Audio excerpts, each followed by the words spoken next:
Well, it's a big day for America, always is. What made you want to do it? Well, first of all, I'm very surprised to hear that. I would have assumed many presidents came, but I think just the spirit of the country's taken on a whole new life.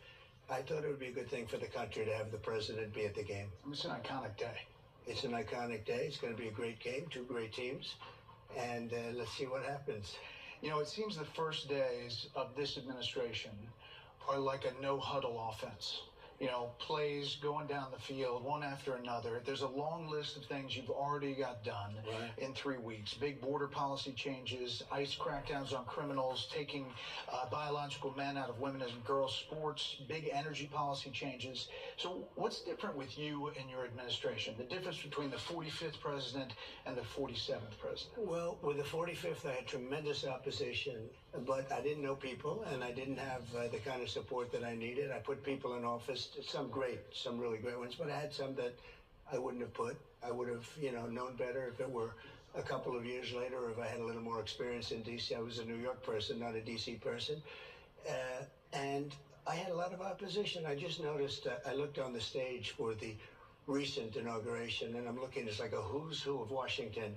Well, if you look on the stage for the first one, it was just the opposite. So some of your plays have raised some questions and had some pushbacks.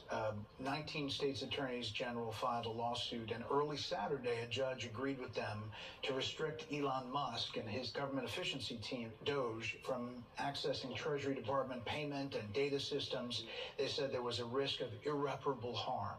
What do you make of that? And does that slow you down in what you want to do? No, I disagree with it 100%. I think it's crazy. And we have to solve the efficiency problem. We have to solve the fraud, waste, abuse, all the things that have gone into the government. You take a look at the USAID, the kind of fraud in there. And you found significant things. Well, we're talking about hundreds of millions of dollars of money that's going to places where it shouldn't be going, where if I read a list, you'd say, this is ridiculous, and you've read the same lists, and there are many that you haven't even seen. It's crazy. It's a big scam. Now, there's some good money, and we can do that through any one of a number. I think I'd rather give it to Marco Rubio over at the State Department. Let him take care of the few good ones. So I don't know if it's kickbacks or what's going on, but the people, look, I ran on this, and the people want me to find it. And I've had a great help with Elon Musk, who's been terrific. Bottom line, you say you trust him. Trust Elon? Oh, he's not gaining anything. In fact, I wonder how he can devote the time to it. He's so into it.